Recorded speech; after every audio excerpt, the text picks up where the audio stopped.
The pain arrives before dawn. You do not know what is happening. Not fully. You are 19 years old, maybe 20, and your body has begun doing something enormous without asking permission. There is no hospital, no doctor, no sterile room with machines that measure heartbeats. There is a fire and the women of your band, and the darkness outside the cave mouth, and the sound of wind moving through grass that has never been touched by anything man-made. For roughly 300,000 years. This was how every single human being entered the world. Think about that number. 300,000 years. Every ancestor you have ever had, every link in the chain that produced you, was born this way. In the dirt or on animal skins, or in shallow caves, surrounded by people who knew exactly what to do because they had watched it done 100 times before. Modern obstetrics, the clinical management of birth, is fewer than 200 years old. The version of childbirth most people in wealthy countries experience today represents less than 0.07% of human reproductive history. So what was the other 99.93% actually like? Start with the body itself. Human childbirth is, by any biological standard, extraordinarily difficult. It is more dangerous, more painful, and more complicated than birth in virtually any other primate.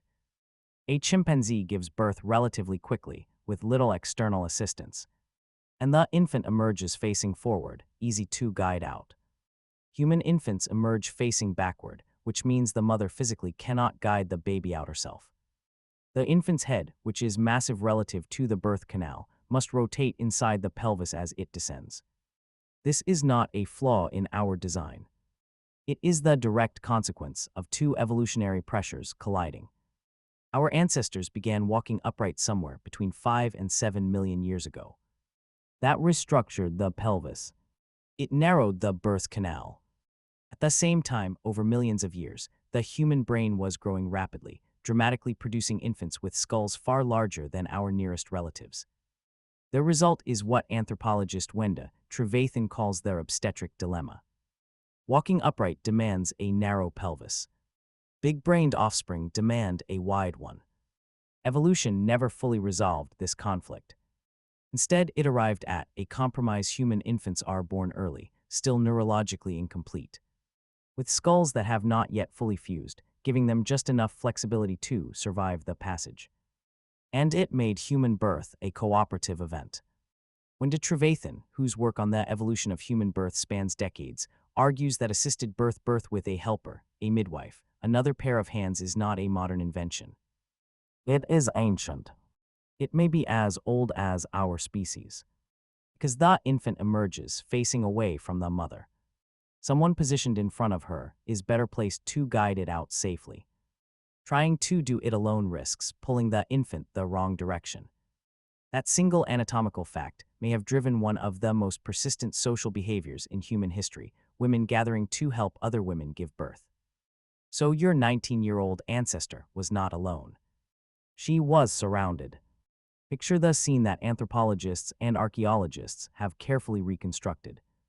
A small band of between 20 and 50 people living in a world without permanent settlement.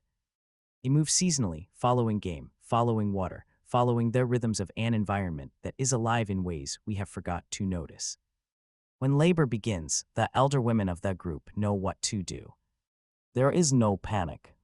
There is preparation.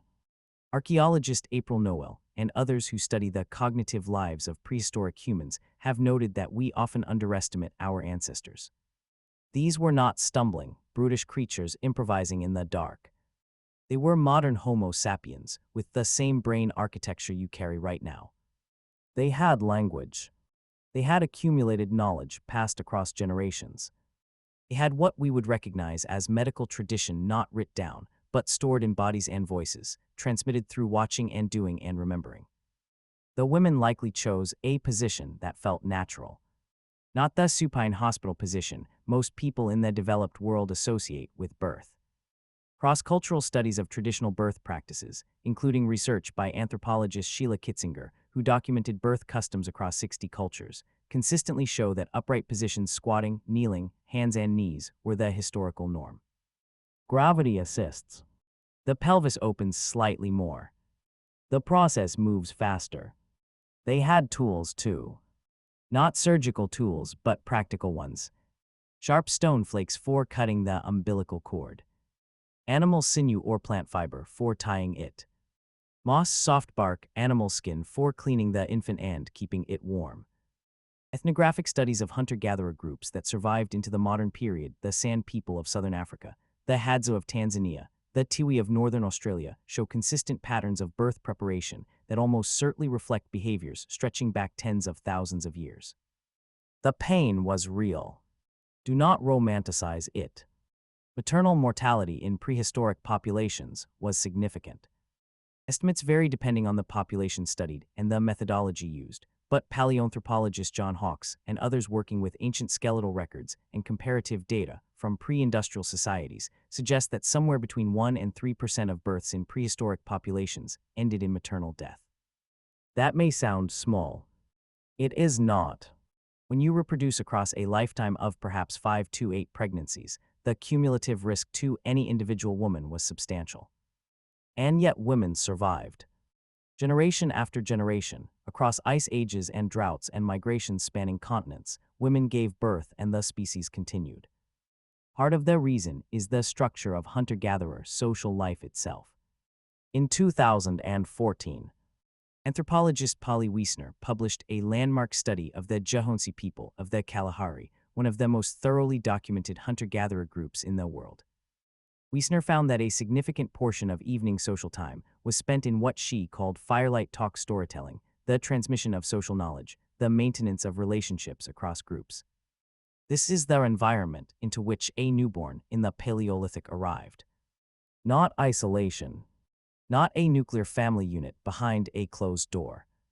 A web of interdependence, where many adults knew who each child was, where each child had multiple caregivers beyond its biological mother, and where the social pressure to keep every group member alive, including infants, was immediate and visible. James Sussman, an anthropologist who lived with the Jahonsi for years and wrote extensively about their way of life, describes what he calls fiercely egalitarian social structures. Resources were shared. Prestige was distributed through generosity, not accumulation. In this context, a woman recovering from childbirth was not an economic burden. She was a member of the group, and the group's survival was collective. The infant born into that world faced its own extraordinary challenges. Breastfeeding was not optional. It was survival. There was no formula, no alternative. Archaeological evidence from sites including Blombos Cave in South Africa, one of the oldest known sites of symbolic human behavior, dating to roughly 100,000 years ago, shows communities with the cognitive complexity to plan, to prepare, to store knowledge about the world. These were people who understood seasons, who anticipated need. They understood that an infant needed continuous feeding, continuous warmth, continuous contact. Continuous contact is perhaps the most significant difference between how your ancestors treated newborns and how much of the modern world does. The practice of keeping infants in constant physical contact with a caregiver, what developmental researchers now call proximal care, was the Paleolithic baseline. Infants were carried, not set down. They slept against skin, not in separate furniture. They were fed on demand, not on schedule. Evolutionary psychologist Darshan Narvis, at the University of Notre Dame, has spent years documenting what she calls the evolved nest, the cluster of caregiving behaviors that appear to match what human infants are neurologically calibrated to expect. Constant touch. Immediate response to distress. Extended breastfeeding. Multiple caregivers. Play and social stimulation.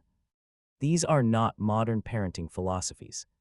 They are the conditions under which the human nervous system evolved. When your ancestor's child was finally born, when the cord was cut, when the infant cried its first breath of cold air, when it was pressed against warm skin, the world it entered was not comfortable by modern standards. There was no guarantee of safety. There was no certainty of food. There were predators. There was weather. There were diseases with no names and infections with no treatments. But there was something else, too. There were people who knew this child, who had been present at its arrival, who would remember the night it came into the world and tell the story of it around fires for years, who would feed it when its mother could not, carry it when she was tired, teach it the name of every plant and animal in a landscape they had memorized across generations. You are here because that happened.